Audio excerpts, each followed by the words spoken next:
Olá, alunos do nono ano, sou o professor José Adriano, professor de língua portuguesa. Falarei com vocês sobre o caderno de atividade 4, tá ok? Vou fazer uma demonstração aqui dentro do Google Formulário, mas os alunos que retiraram a Xerox na escola, a apostila, os exercícios são os mesmos, as informações são as mesmas, tá ok?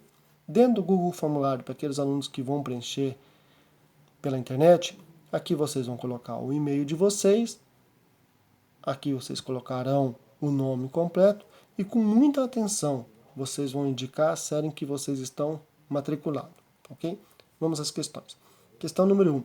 Trata-se de um texto que fala sobre a maneira como o surdo aprende. O surdo aprende diferente. Aqui embaixo vale ressaltar esse L1 significa primeira língua, que a primeira língua do surdo é a língua de sinais, e esse L2 que é a segunda língua. A segunda língua do surdo é a língua do seu país, a língua praticada pelos seus familiares. E aí vem a pergunta aqui embaixo. O processo de aprendizagem do surdo, o processo exige um trabalho formal e sistematizado. Qual a consequência quando não há esse trabalho? Então, quando não há esse trabalho sistematizado para a aprendizagem da primeira língua do surdo, que é a língua de sinais, há umas consequências. E aí vocês vão ler o texto, vão perceber isso e vão marcar a alternativa. Apenas uma alternativa correta. Segundo texto, um texto bastante engraçado até, vocês vão fazer a leitura do texto e aqui embaixo está a pergunta. O motivo pelo qual o coveiro não conseguiu sair do buraco foi que o coveiro estava numa situação difícil, só que ele tinha condições de alguém socorrê-lo. Mas aí acontece lá algumas coisas, a pessoa que está fora do buraco não tinha condições de ajudá-lo. Então aí acontece uma situação e vocês vão perceber isso e vão marcar a alternativa em por que o coveiro não conseguiu se salvar. Beleza? Texto 3. Está escrito aqui, questão 3. A função desempenhada pela palavra destacada no texto é. A palavra destacada é esse mas aqui. Tá, ok? Então esse mas, qual que é a função dele? Então a função desempenhada pela palavra destacada no texto é. Esse mais faz uma comparação entre ideias, adição de ideias, consequência dos fatos ou finalidade dos fatos. Vocês vão fazer a leitura do texto, vão perceber e vão marcar a alternativa. No texto 4, o título do texto é Os bichinhos e a depressão. E a pergunta aqui embaixo é bastante simples. No trecho, essas situações podem estressar os bichinhos. A expressão destacada refere-se... Então a pergunta é, o que pode estressar os bichinhos segundo o texto? Vocês vão fazer a leitura do texto, vão achar essa informação e vão marcar ali, beleza? Questão número 5. Vocês farão a leitura do texto e aqui embaixo está a questão 5. No trecho, é preciso se informar. A palavra se refere a quem? Quem que precisa se informar, ser informado? Então vocês vão fazer a leitura do texto e vão perceber aos alunos que vão votar, aos alunos que queiram se candidatar, a todos os leitores da revista, aos eleitores em geral. Então vocês farão essa leitura do texto e vão perceber, é preciso se informar. Quem que precisa se informar? O próximo, questão número 6, farão a leitura desse texto. Aí, no texto, as expressões que quebram uma sequência de ideias são. Vocês vão ver o que é uma sequência de ideia. Você tem lá um texto. Quando você faz uma conclusão, é continuação de uma ideia. Quando você acrescenta uma informação, é uma adição de ideia.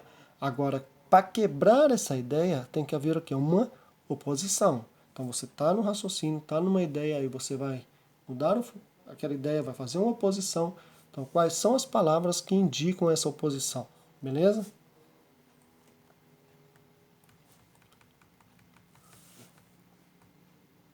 Questão 7.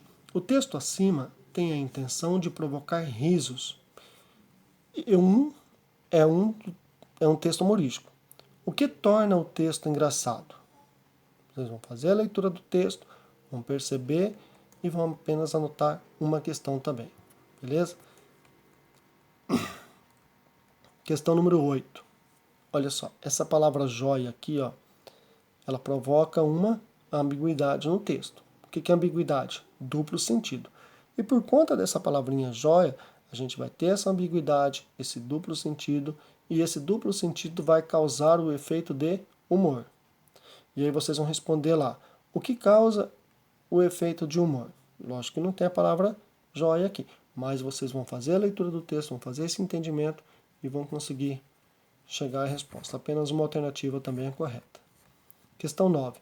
Assinale a alternativa que não corresponde ao sentido dos dados para a palavra leve.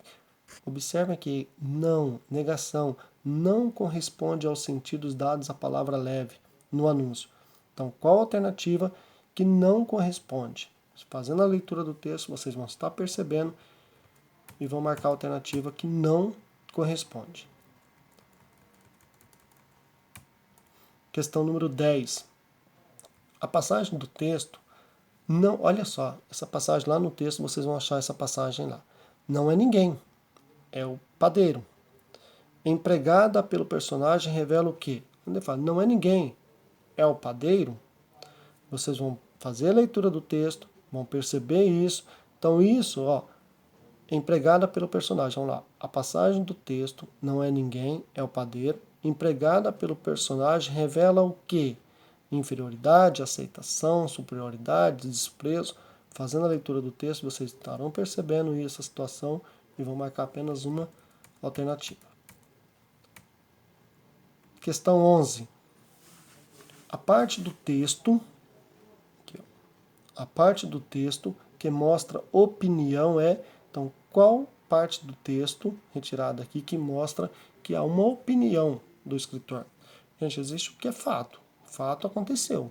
Agora, a opinião é a opinião de cada um. Então, é uma coisa que não é fato, não aconteceu. Beleza? Bastante simples também. E a questão número 12? Questão número 12, eu peço a vocês que façam uma redação. Tem todas as informações aqui, de 20 a 30 linhas. Tá? Qual que é o nosso tema da redação? Saúde global em tempos de globalização. Tudo relacionado ao que estamos vivenciando agora. Tá? Algum tempo atrás o texto vai falar aqui, nós tivemos H1N1 e agora nós estamos em meio a uma pandemia. Por isso que estamos nessa situação. Né? Aqui fala o vírus influenza H1N1, que foi também uma pandemia, só que não como essa. E vocês farão uma leitura dessas informações, tem um texto de apoio aí e farão um texto dissertativo. No texto dissertativo nós temos lá introdução, desenvolvimento e conclusão. Espera-se que escreva em terceira pessoa ou em primeira pessoa do plural. Vou deixar um link para vocês de um professor que dá aula de redação, porque aí ele vai passar todas as orientações sobre o texto dissertativo. Porque se eu for falar sobre todas as orientações do texto dissertativo aqui, ficará muito longo o meu vídeo aqui, tá ok? Espero que todos estejam bem e até a próxima.